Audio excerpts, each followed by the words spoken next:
जयकारा शेरावाली का बोल सच्चे दरबार की जय हो।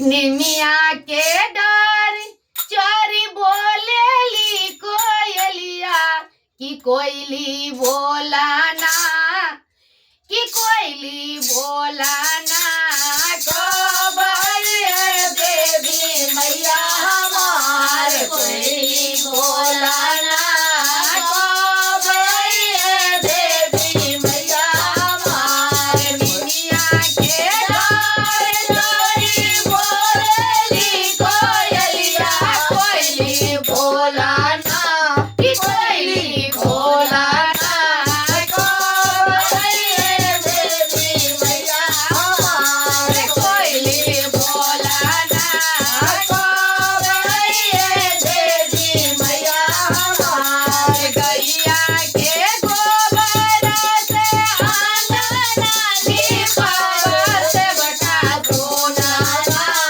गैया के गोबर से आंगना लीपावत बटा सोना ना, काला सा भरवा चौमुख दिया ना, जरावत बटा सोना ना, चौमुख दिया ना, जरावत बटा सोना ना।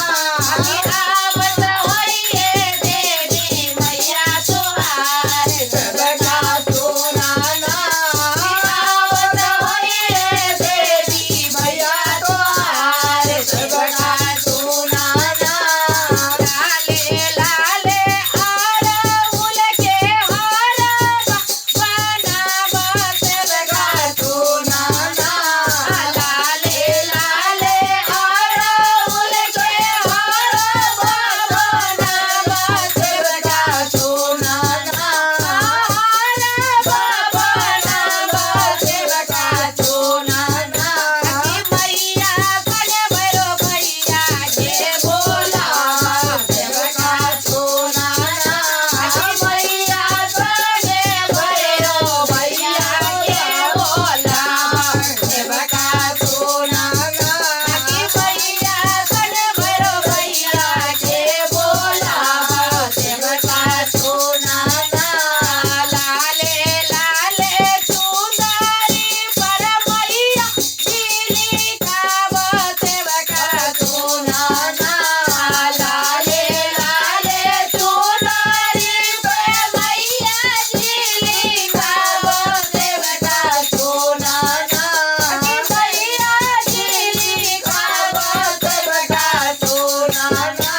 कि मैया जी आई है तोहार बटा सोना ना, मैया जी आई है ना तोहार बटा सोना ना, कि मैया जी आई है तोहार बटा सोना ना।